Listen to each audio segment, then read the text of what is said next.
Hey, all right. We're back. We're back again. June something or other. June 5th, which tomorrow is June 6th, which Good. most of the world has all forgotten about, except for us, right? D-Day, 6th of June. Remember it all the Absolutely. time. Yep.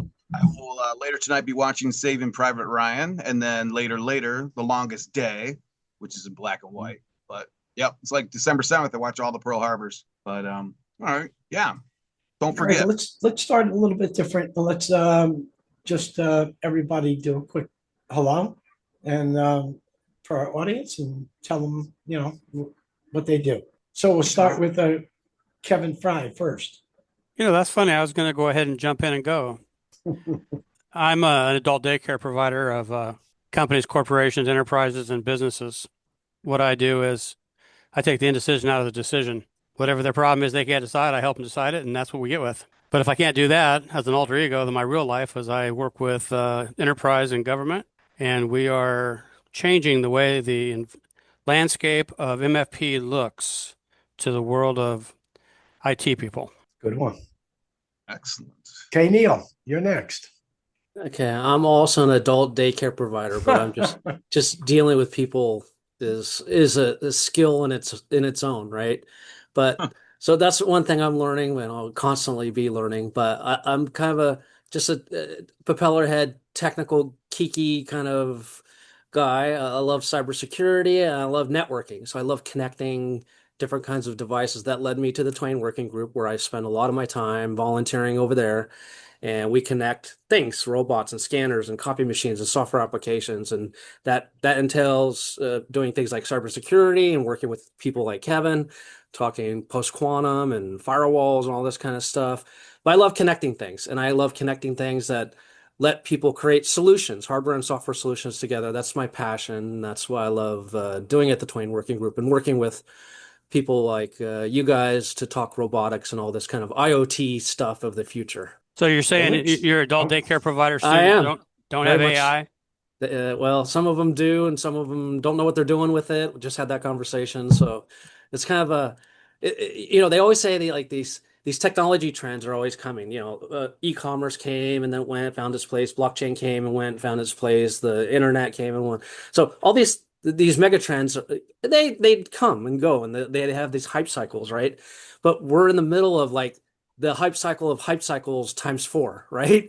With Right. quantum coming and AI is here and the internet's a real thing and all this kind of and governance is important. So it's just everything's coming together all at once. So it's a kind of exciting time to be alive, quite frankly. So do you think people will ever come to the realization that at some point technology should just be expected? Yes, yes, yeah. Did, They're did getting you just see that quantum experiment where they pitted AI against quantum to solve that problem, and AI would have taken 1 million years to solve it, really and well. quantum did it in 2.5 minutes. I know that's what I'm saying. You That cannot that is, stop them. that happened Monday. That was just Monday. Yeah. Oh, you know what? I shouldn't even be talking about that. Never mind. Yeah, yeah. Sorry. Erase, Yeah. erase. It's not even. It's literally not even. It's not even. Yeah. But that's what's going to happen, right? Moore's law is like out the window, Oh, doubling yeah. and Oh, Moore's doubling Law every went time. down three Yeah, years ago. exactly. Can't believe it. Yeah. Oh, Felix, I'm sorry. you're up next. Yeah, Felix is. Well, I'm Felix Villanueva. I no longer am a adult daycare provider. I am the executive consultant for Field Management Consulting. It's my own firm. I've been in the service industry for about 40 plus years, a lot longer than I really care to admit. And what I do today is I help executive leadership in a lot of the copier dealers in our industry streamline their service operations through workflow process improvement, through leadership training, improvement of profitability through performance. And candidly, it's also trying to help them transition from the traditional copier world into what we think is a really good, vital new revenue stream of robotics.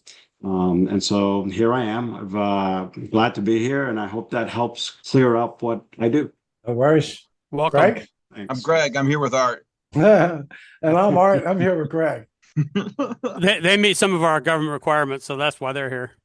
Exactly. So It's not DEI. It's worse. Yeah, I wasn't going to say that. I was going to give you the benefit of the doubt. you want to start with the latest copier news? Oh boy, yeah. You got any? Yeah, we got a few this week. Sharp in the, I believe it was in the Far East, released a bunch of new black and white machines. Not a big deal. However, I do have something on Xerox where Yeah. What's they're going on? a company called Start EPO invest to close the new 5.5% stake in Xerox Holding, roughly Is that the Polish company? That's the Polish company, isn't it? 6.6 million shares, calling Xerox a deep value opportunity and a top holding in its portfolio. Interesting, right? I think that's the Polish company. Xerox shares spiked between 7% and 12% after the Start EPO disclosure, showing strong trader appetite for the activist or strategic turnaround of Xerox. Oh, that was the employee benefits investment, wasn't it? Not sure. Yeah. Could have been, right? I'm not sure. Not sure. Just sorry. No need to be sorry. If anybody wants to look them up and clarify, that's perfectly fine. Let's see what else. What else? Copiers. Canon expanded their Image Force lineup with 2 new color machines. Just trying to keep pace with, I guess, Ricoh and everybody else. There's actually been a lot of new A3 replacements from pretty much Ricoh, Canon, Sharp, and Kyocera in the past 2 to 3 months. And it seems like, in the past, it used to be every 18 months there was new equipment coming out. And it's dwindled down to, it's actually expanded out to every 4 to 5 years now before the manufacturers bring out new equipment. In this case, for the 3 manufacturers, they've actually been more of a 3.5 year cycle. So that's interesting to see how that's going to pan out and what's going to happen with some future models. Why do you think that is, Art? Everybody's market saturated. Everybody's trying to get a piece of the pie. For your machines that are older than 4 or 5 years old, and dealers haven't have to go out and upgrade with the same model. I'm sure a lot of dealers have been squawking about that, saying, how can I upgrade a Ricoh IM4000 to another Ricoh IM4000? What am I going to give the client that's new? Where's the value in that? I mean, if their machine has low volume, shouldn't they just keep their existing machine? And what's the answer? Why would I upgrade? Well, if there's no new features, there's almost no value in upgrading unless the maintenance agreement is going to be less. Well, So a yeah, lot of them. Go ahead. sorry. No. That's part of the challenge, right? For a lot of the market has gotten so competitive that I think what we're running into is when they're selling the product originally, they're getting really aggressive on maintenance.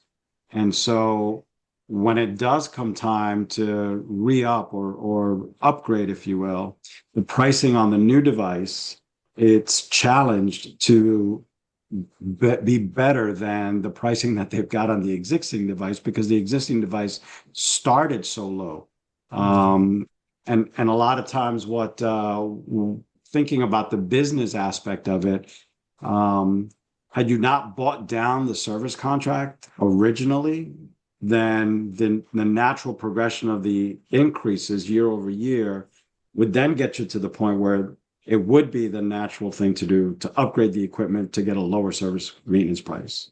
And that'll save you some money. Right. But those are some of the challenges. Yeah, and more challenges now is that your machine cost is higher, your interest rate costs are higher, your maintenance cost rates have moved higher. Everything's so when 90% of the copiers are on a 5-year lease, and our last 4 years we've been how can I say, we've seen price increase after price increase. The thought of going back to a client and saying, hey, you can upgrade to a new machine, we'll be able to save you some money, which is pretty much a no-brainer. The no-brainer isn't there anymore. Now it's going to be, you're going to pay X amount more for this piece of equipment, and you've got to have that come to Jesus talk with the client, saying, well, you remember what the last 4 years has been like, where everything is increased. Well, it's increased with the copiers as well. So it's not features functionality, it's just these kind of things. There's not too many more Yeah. features. I mean, Yeah. I can add it. I mean, except for Ricoh with their new SD Yeah. series. Yeah. Yeah. If you're not selling an SD series, I mean, there's Yeah. not much out there as a value aspect that's going to say, oh, I need this new model machine. However, going back to the earlier upgrades, not upgrades, but the manufacturers that were going 4 to 5 years, and now that's down to maybe 3.5 to 4 years, are introducing new models because they see the pain that dealers are experiencing with, because they're having customers balk at getting the same type of, getting exactly the same machine. How about the assumptions and expectations of the machine have changed with the customer? Expectations? Yeah. Do you think people today actually use a machine the way they did 5 years ago? Hell I say no. No, most of them, Expectations have dropped. So you're saying that the actual business itself hasn't kept up with the expectations of the industry? Because I might we're put it at- the other way around. The industry hasn't kept up with the expectations. That's what I of mean. business. That's what I mean. Yeah, that's what I mean. Yeah. So Right. thank you. That's that Yes. daycare thing, Greg. Uh, Yeah, honestly, I'd say 100% that's exactly what it is. I absolutely don't think for a single minute that the industry as a whole is anywhere near the space where the people that are buying the products are at. Oh. And I think that's put them in a real bad spot, because it used to be every manufacturer, they would just do the pump fake and sell you another piece of sizzle that you're not going to use on a device. Does that make sense? They're going to give you Yeah. another. And then the other thing is they don't realize is they still think that they're in workrooms working and doing workroom space type of work, and they're not. So the question is why does this stuff still even exist? What about the modernization gap that the manufacturers aren't fulfilling? Huh. I think the modernization is simply what happens when the relationships become misaligned, is what I would say. So Well, the only thing I can say on the sales point of Yeah. view is thank God for 5-year leases. Thank God for trigger points, because if there weren't trigger points, You're right. You would What- have nothing. You'd But have what nothing. yep, because the machines run so well nowadays.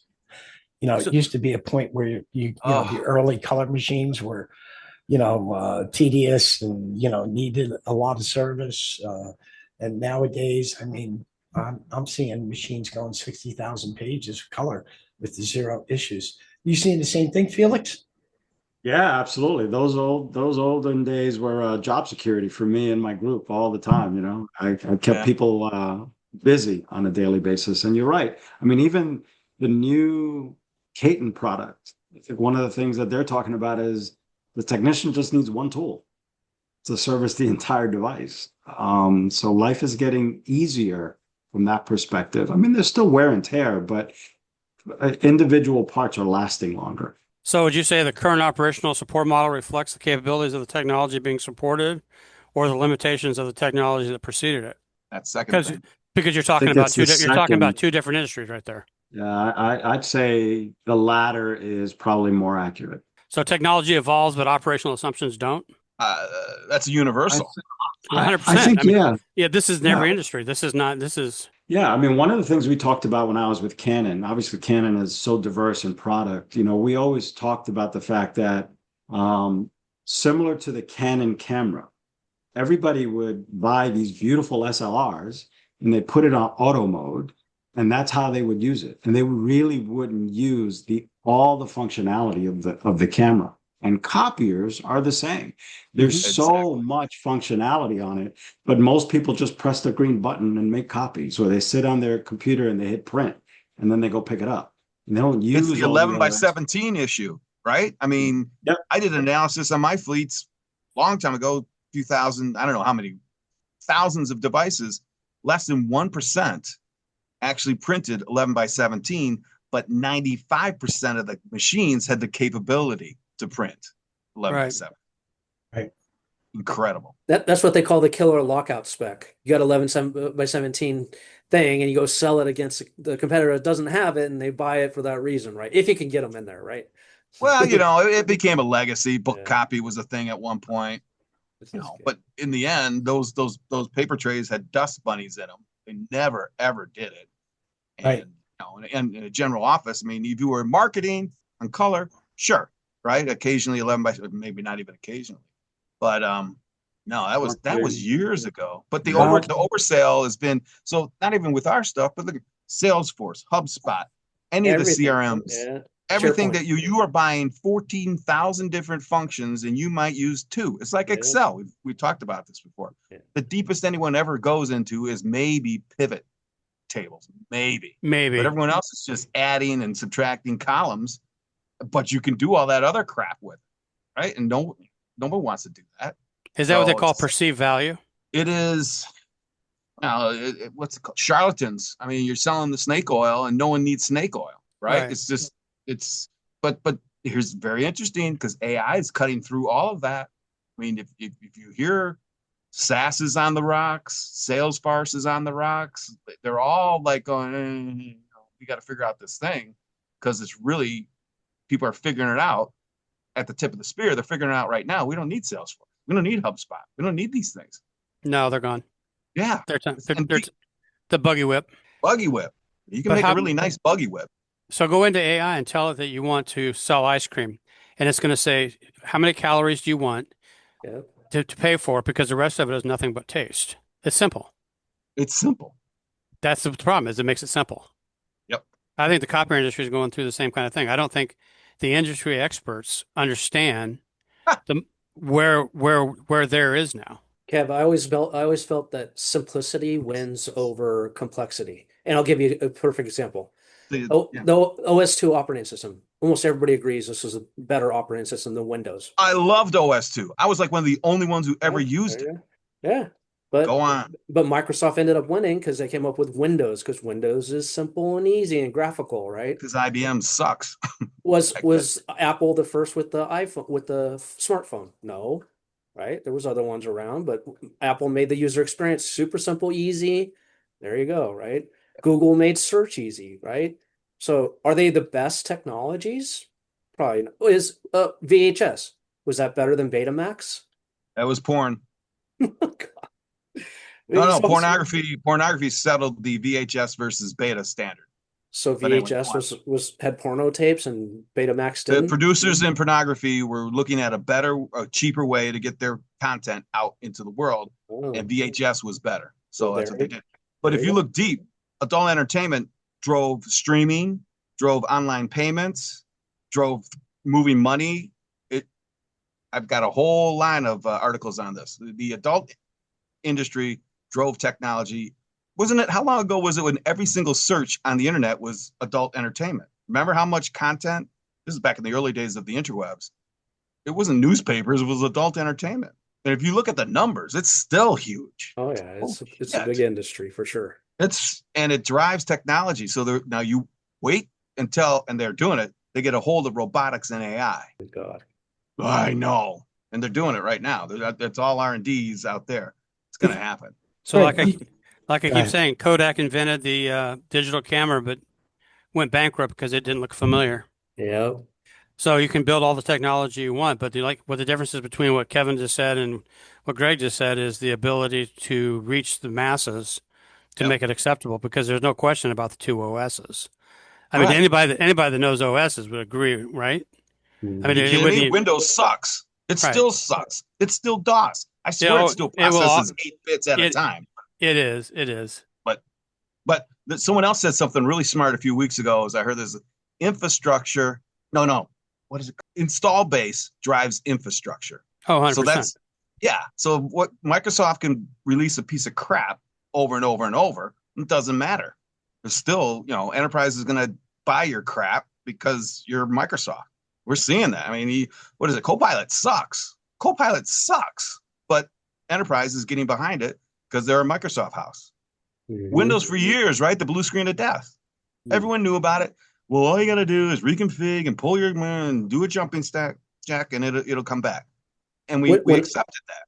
Yeah, when I was at Fujitsu, the scanner that sold the most was the ScanSnap because it had a big blue button. You just press the button and then it created a Word document out of your image. It was the simplicity that made it so Wow, beautiful, right? that's Press pretty a button, cool. press a button. Everybody wants to press a button. And to your point, Kevin, what you asked me, the first question you asked me on this meeting was expectations, right? People coming up in the workplace, they have crazy expectations of always on, instant gratification, deliver to me. If it's down for a split second, when my Facebook's down for 20 seconds, I'm gonna flip out, right? I can't have it, right? I gotta have my Right. TikTok and stuff. Well, you So just saw Greg's reaction when you brought up an OS system that he used to be fond of, yeah. right after talking about porn. I mean, we saw an instant It's reflex. scientific, all right? It's all research. I think a lot of it too is just the OEMs, they don't have the foresight. I think they're so caught up in their own, I'll call it egos, right? That our product is so good. You think about, I go back to the Canon example I used before, and when the iPhone or the cell phone camera came out, Canon was of the mindset of that'll never catch on. Everybody wants their own little pocket digital camera that they're going to carry. And that point and shoot camera business almost disappeared right before their eyes. And that's just because they didn't think far enough ahead to think this was really going to be a game changer in the camera industry. And it has been. Yeah, yeah. Well, IBM put the PC in the typewriter department division. And what was that guy who said famously, I think we'll sell 12 PCs this year, That was right? IBM. IBM. Yeah. It's like, Yeah, okay. they did at that time. Can you believe they did an extensive investigation into that and concluded that they needed that many PCs in the world, Right. and they paid $1 million. What does $1 million do today? I mean, it's like I'd be laughing at it, you know. Yeah. Correct. So you take all that historical stuff and then roll it into what's going on right now, and you're compressing decades into, arguably months, right? Because things hit and they change. It's so fast, we can't regulate it because we can't measure the impacts, because by the time we measure the impact, it's either self-healed or it doesn't matter anymore because everything is advanced even further. It's crazy. And Greg, I'll give you another example that we can all relate to on AI, right? So LLMs have been around a long, long time. People maybe don't realize this. I mean, we do, but so large language models are nothing new. But ChatGPT, OpenAI in 2022 introduced it to the public and went viral, right? So it was not a new concept. They put tons of infrastructure behind it, and people started using it. And when it went viral, so they were like the hottest kid in town. That was only 2022. Now who's number one?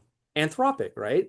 They're going IPO Depends before who you Open. ask. Well, I'm just saying Go on. I'll let you do that it. according to the stock market, I'm going by the numbers, right? So the valuation, Anthropic is technically a more valuable company than OpenAI. So Okay. that's how fast that luster can be lost, right? Not that it's over, right? The war's still going to be fought, but OpenAI was the darling of the day, right? But that was only 4 years ago, right? Look how fast it's changing, right?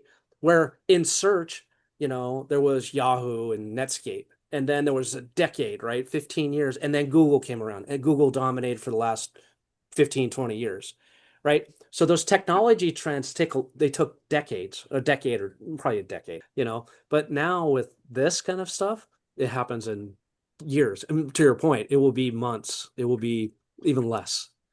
Well, I mean, you're talking about large language models, but then there's small language models and Yeah. there's very small language models. And you couple that with the Sparkle thing NVIDIA just did with their chips with Microsoft and everyone else, a real live AI chip. It's almost a new bus, right? It's almost like Apple's. It's different. It pretty much makes every other PC's bus obsolete. So on a hardware side, that's huge. And their AI, it's their AI designed machines. What they did, I'm getting too technical, but I think they put the GPU right inside the CPU. Yeah, that's what they Something Yeah, did. like that. that's right? that's exactly what's happening. Yeah. All right. They put a big ass board in there. Okay, right? Greg, how did you get in there to find that? You're not supposed to know that. We want one person on the planet not to know that, and it needs to be you. Well, me and that one guy with the black leather jacket, he reads my stuff. Well, did you see that reply I had to you on one of your posts this morning, Greg? Oh, this morning? No. And I would argue not that you were wrong. I agree with what you're saying. I concur, but I would argue that IP right now, people don't understand. It is today's modern currency. There's no question.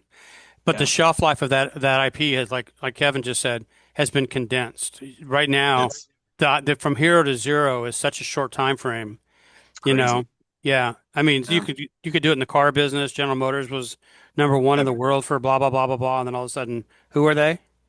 You know, It's a so confluence of all that stuff, and the old thing is, your strength today is your weakness tomorrow thing, right? If you're the best copier maker in the world for 10 years, and all of a sudden no one wants a copier, now that you can build copiers, that's your worst nightmare, right? Because you can't move off it. So that's a whole thing. And then the IP is very interesting to me. Is like, especially now, once an idea is out there, it isn't yours anymore. It's wild. And now I'm starting to talk to a bunch of my AI buddies, and they're in different places in the world, different levels of AI knowledge, and they're all coming up with the same ideas without talking to each other. mhm. It's really weird. Yeah. There was news today about Anthropic, and they wanted to put the brakes on AI, as feeling they might not be able to control it in the future. They want everyone else to put the brakes on, Yeah. not You're- them. You're not going to stop. Anthropic has a great marketing ploy. That whole thing with the government, anything to chip away at OpenAI's lead, like whatever. But no, they want everyone else to slow down. No one's slowing down. No one, if you do, you're dumb. Like China ain't slowing down, and that's really where we go there. But that's really what we're looking, right? Yes. And this So I think Interesting. stuff. So I think the compromise, Art, to your point, is that they're gonna say, okay, when we release a new model, they get 30 days to review it, and they're gonna say, and then it gets the blessing, and okay, it's fine, whatever. I don't know. It's pretty funny. Yeah. No, Yeah, just like I said remember- before, you can't regulate it because by the time the impact hits that you want to regulate, you can't get regulation in 3 hours. It's going to be gone. Oh, anyway, go on, Art. Do Sorry. you remember our talk track a couple of weeks ago about Kyocera and the shareholders? I remember. Oh, And yeah. the activist, right? Yeah. Oasis. So Kyocera went in Yeah. and they started their plan to buy back 1.7 billion in shares. Ooh. Wow. Wow. So initial purchase was completed in June of 2026. Wow. Kyocera previously announced commitment to return capital to shareholders. So that's what activists do. You go in, buy the Yeah. shares, and then disrupt, and then they force to take you out, right? Mission accomplished. Well, yeah, they basically killed what the activists wanted. Yeah. By paying a premium for their own shares back. Yep. Kevin, I get it. Yeah. So they bought the shares back they paid the activists. Yep. Get out of here. Shut up and go Get out away. Mhm. That's interesting. Gee, I It's wonder it's a strategy. how much is Xerox stock at now? I haven't looked it up. Anybody? on it? 332 after. It's at 332. Really? Yeah, I was gonna be the last one to speak because you know how I feel about that. You turned us onto it, Kevin Frey. Yes, you I did, know. Kevin. Fry. Sorry. I'm just telling you, it's going to be your next Apple. Okay. Simmer down. But everyone I talk to I guess I've said this week after week, they have true believers on staff. People on the inside believe that they're not gonna survive. They're gonna freaking come out of this like a lion. So you check that box off because when your team feels it, that means your leadership has instilled that in the team. So it's top to bottom. I like that. So they don't think they're going to make it, or they do think they're going to make it? they think they're going to make They it. do. No, they know it. They're true believers. Yeah, They're true believers. I'm a So true I believer as love well. that. Well, good. Well, when we first talked about it, weren't they barely at 2? No, Yeah, they were $1 one- something. One in change. $1? Yeah. Yeah, $1.03, I think it was. Because I had just bought some that day. Remember? Yeah, That's right. Yeah. I think you Yeah, bought you it hit the- at $1.28. $1. Yeah, I think it was $1.28. Yeah. Well, I'm rooting because that would be a success for both Xerox and Lexmark if you think about it. It's like, okay, because Lexmark got swallowed up because Yeah. they are two American companies. Matter of fact, one other thing in the news this week was they sold one of their Lexmark properties, Oh, well, so that adds a little bit of cash flow. So Hey, that tells you the model's going to change. Yeah, what was it, an office property or I don't even know Office what? property. Yeah, one Yeah. of their That's okay. That's okay. yeah, I guess one of their places in Kentucky. Yeah, Mm. Lexington. Mm. That was the headquarters of Lexmark. That's what the Lex and Lexmark is. Possibly. Yeah, Lexington. When IBM sold it off, Mhm. spun it Yeah. off. So there's some interesting news for humanoids, which I thought would be a good talk track. A Chinese prosthetics and robotic hand manufacturer called Brainco is experiencing rapid growth as demand for advanced robotic hands expands beyond medical applications and into fast-growing humanoid robot market. I mean, that's what the humanoids are lacking right now. Mhm. I think that Um, article is like the bionic man kind of thing, right? Wasn't that for amputees? I could be wrong. Right. no. Okay. Basically, he sees humanoid robot-led sales.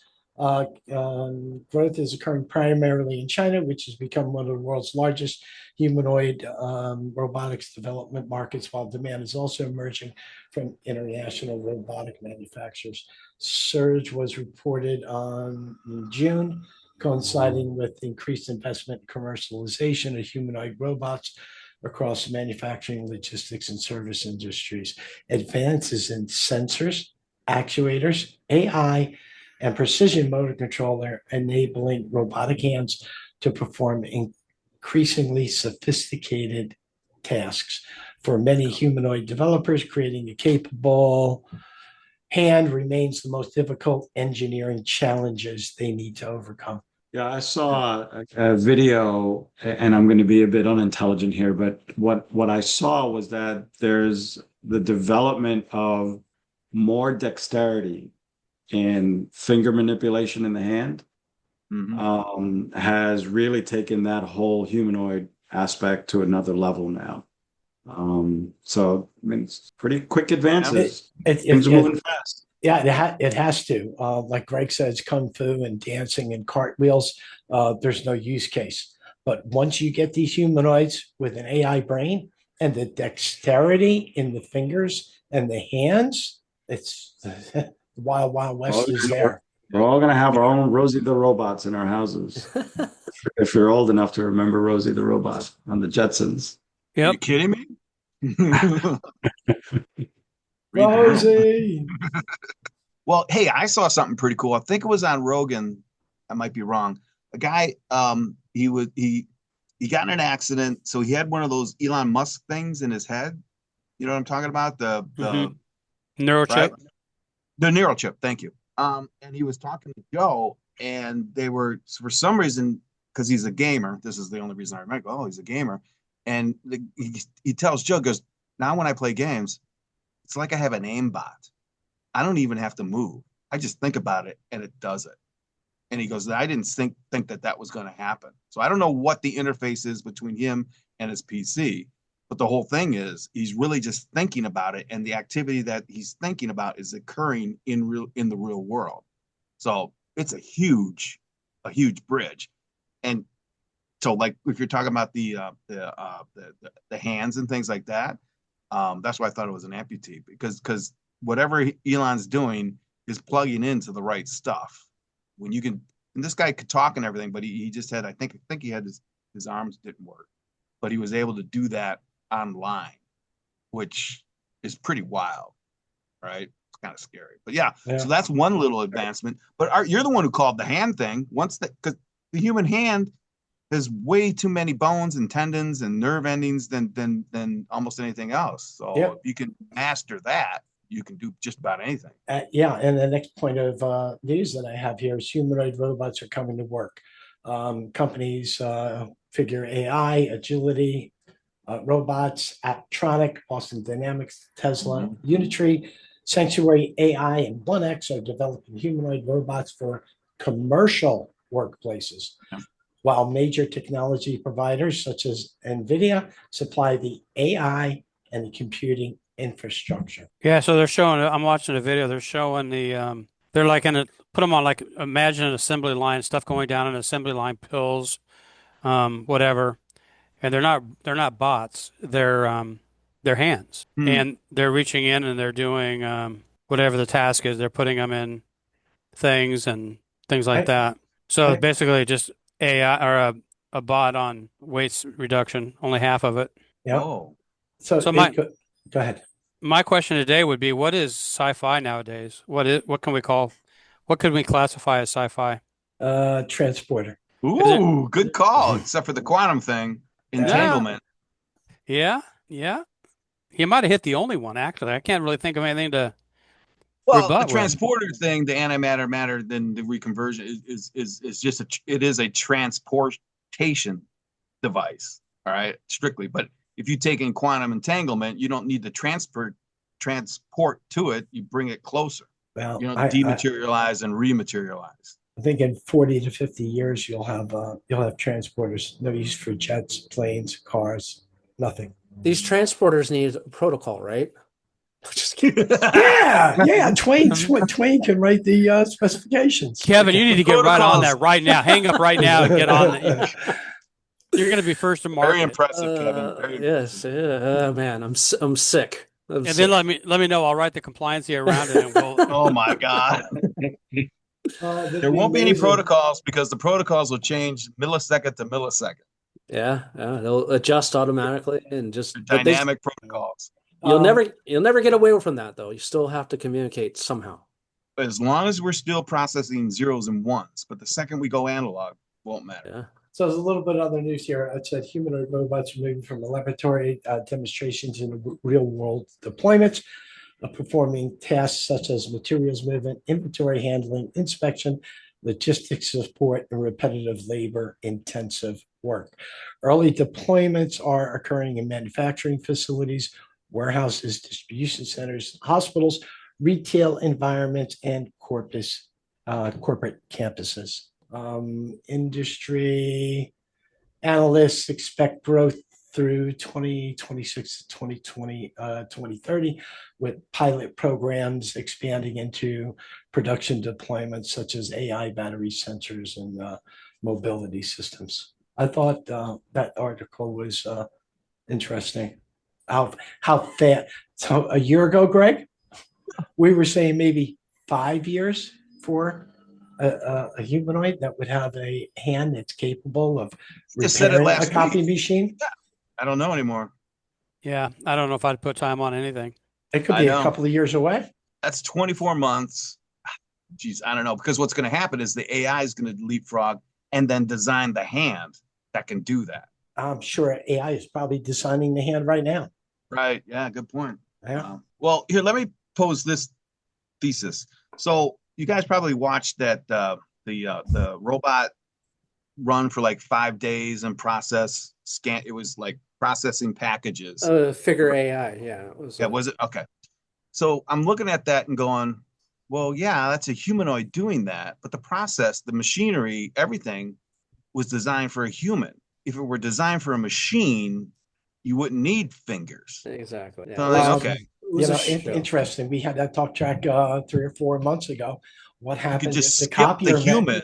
What Right. happened if the copier managers and manufacturers started developing a hybrid machine for the time being, hybrid, that it could not only could a technician could work on it, but a humanoid could work on it. Right. Right. So you wouldn't scrape the fuser when you went in with your wedding ring or stuff like that because it would be Mhm. designed. Why don't we digitize the whole process and not need to have Right. anybody work on anything? Why Well, that's why limit coming. your assumption? I don't. Oh, that will be the future. It's like what Greg stated first year we were talking about this. We're not going to be robots are going to repair robots. Well, yeah, they're going to repair robots. Will repair themselves, but it's probably 20 years away. Now I don't know. I really don't. But we're good. We're good. We're good. We're good. Yeah. Next week For a we'll few- come on. We're going to come on here, and Art's going to be telling us about some company that launched the first robot to robot service model. That was supposed to be 20 years from now. Like, yeah, that was quick. Yeah. I'm waiting for the biological to mechanical jump. That's what I'm waiting for. Because then the machines are just self-heal. And That's a that's going scary to be thought. scary. Yes. That's a scary thought. Yeah, I know. Yep. But they're doing it. You've got that protein folder thingamajigger that does that. There's all sorts of weird shit going on in AI and biology. Your It's like humanoid the will island last. of Dr. Moreau. Your humanoid will last forever. And Yeah, that was a basically, Robin Williams movie, Millennium Man. and basically they'll be handed down from generation to generation, and that humanoid will actually know what every generation's done for the last 500 years. DNA memory. Yeah. Oh Yeah. God. You're getting out there. concerned I belong to another group that is really into a bunch of discussion about transferring your knowledge base into AI, and it went into another humanoid, like a machine. So, and this was all about funerals and people who die. And I mean, it started off with how Meta handles accounts when people die. Right? That's how the discussion started. But then it got into, well, if you've been using an LLM for 50 years, You or know, 60, one of the biggest data sources in the whole wide world is Family Search, the Mormon church. So they Yes. digitize everything. They have 32 times the Library of Congress data, right? So it's all family related research Heredity. and documents, right? So this is something that a lot of people are interested in, you know, for a long time. And you have journals, and we didn't have digital cameras for a long time, right? So now you can create a history. So when my mom was doing my genealogy all the way back to Jesus Christ, right? Adam and Eve. Who? And she had loose connections. I mean, it was terrible, right? She didn't verify anything, but she saw, hey, Kevin, look at this. Look, we traced it back to Adam and Eve. I'm like, really, Mom? Is that the case? But And now your we can- father took a bite of the apple. there was things we didn't. She came from Oregon, so had Salem witch stuff in her history. So there's good and bad things about her history, right? But Cool. but that will all be verified and authentic and truthful and available. So it'll be cool, right? But you know, with all the good things that can be done, right, to trace your family history, you're gonna uncover all these skeletons in the closet too. Yes, you will. Oh, yeah, you will. I've Art- uncovered a few. Yes, I was gonna say, Art, you got quite a Art. story or something. Mhm. Yep, I got the Hoboken bank robber in my skeleton. Did I ever tell you that story? No. I I've gotta never tell you heard that it. story. So You've it was told me a- other stories, but not that one. So the Hoboken bank robber, him and his buddy, this is a nephew of mine. Really intelligent individuals. They now went out to Hoboken. They robbed the freaking bank, and they're coming out of the car. The guy was waiting for him. They jumped, or the one guy waited for him. They jumped in the car, and the car immediately ran out of freaking gas. Right. So they were on the run. They were on foot, and whatever money bag they put the money in, they didn't realize there was a freaking hole in it. And they were dropping money. All the whole trail was there. The breadcrumbs were there to find these two jabos. That's where and this is where they're famous, everybody. Everybody in the world now says follow the money. Yeah. Oh, nice. Dun dun dun dun. So Very that was one of my I guess skeletons that opened up, and another nephew was involved in that NBA betting scandal years ago. Oh, really? That's Yes. recent. That's recent. Yeah, so it's the betting scandal, robbing banks, and my dear old birth father was in the mob. Mob, yeah. So that's what happens when you're from Jersey, right? I was gonna say Yeah. Jersey. You know what I'm saying? Things happen. I'm just saying. Art's got a nefarious background. We got to be careful. I've always heard there really isn't a mob, Art. I'm not sure what you're talking about. Oh, There yeah. isn't. And there's Yeah. no such thing as the mafia. Never heard If of the it. mafia existed, which it doesn't, It's interesting that in the town next to where I live, Atlantic Highlands, I had one of the most known mobsters living there for 30 to 40 years. I who was that? think his name Was it started with a C. I He just used saw to, it he used the to come other out day. on the porch every morning and see his neighbors go, "Yo, Joe, it's good to see you're still alive." Al Good to see that. Capone. No. Oh, and that begins with a That's C. Illinois. Yeah, it is a C though. Yeah. Let's see. In You Jersey, guys I thought talk, I'll look it up. I thought it was Whitey. Whitey. Whitey Bulger. No, that was New York. That's the guy who actually ratted on everybody, right? Yeah. Mm. Well, Detroit's got the Purple Hand, and they were up in Wisconsin. But I don't. Well, I shouldn't say that. I have Italian, so probably have a mafioso if there were such a thing, but there isn't. So It doesn't matter if there was anyway. They're not as good as the current government. The governments of today are way better at being mafia than. That's what I was just gonna they're say. really good at it. The California government is the new version of the mob and the mafia. Yeah, I was gonna say you guys got it made. Veto. No, the mafia doesn't hold press conferences. We're still counting votes, you know. It's, Yeah, I know. yeah.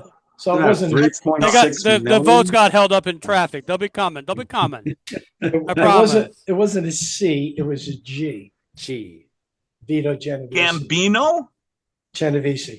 Genovese. Oh, the Genovese. Yeah, Genovese family was a big family.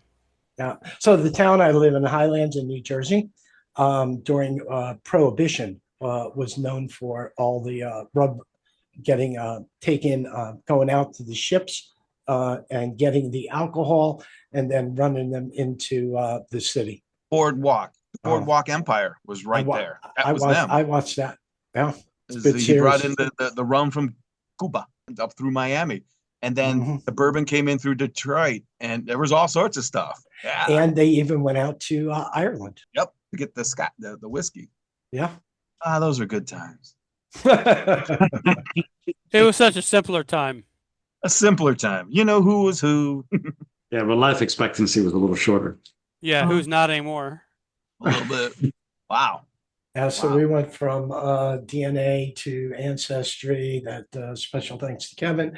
And then we got to the mob, and now we're stuck. So back to No, we're not. the printers.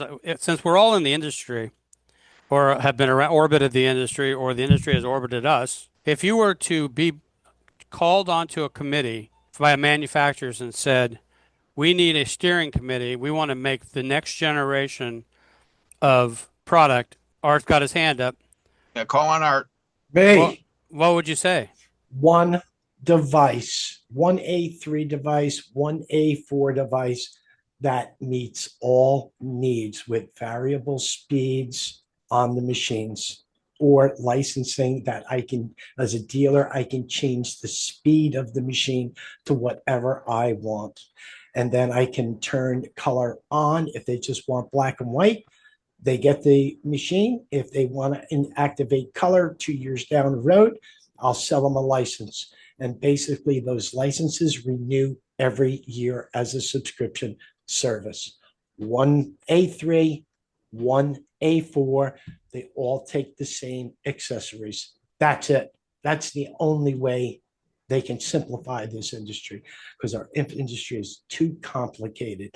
Sales reps can't learn all the machines. Technicians have a hard time learning all the machines, and the manufacturers just keep dumping accessories and new boxes, and the toner doesn't work in this machine, ink doesn't work in that machine, because they key the cartridges. They need to simplify it for the client, and the dealers will help, and it will help their industry, I believe. Do you think What was they're it? short-sighted, thinking that if we do that, then our revenue streams of non-commonality between parts and supplies, and I mean, they almost have a strategy of, creating a market that forces people to, well, if it's different speed machines, maybe within the same family, there's non-commonality in the toner cartridge. So I've got to buy multiple different toner All right, cartridges. yeah, Right. planned obsolescence, Yeah, Yeah. they're I gotta creating their own markets. and they take advantage of the dealer.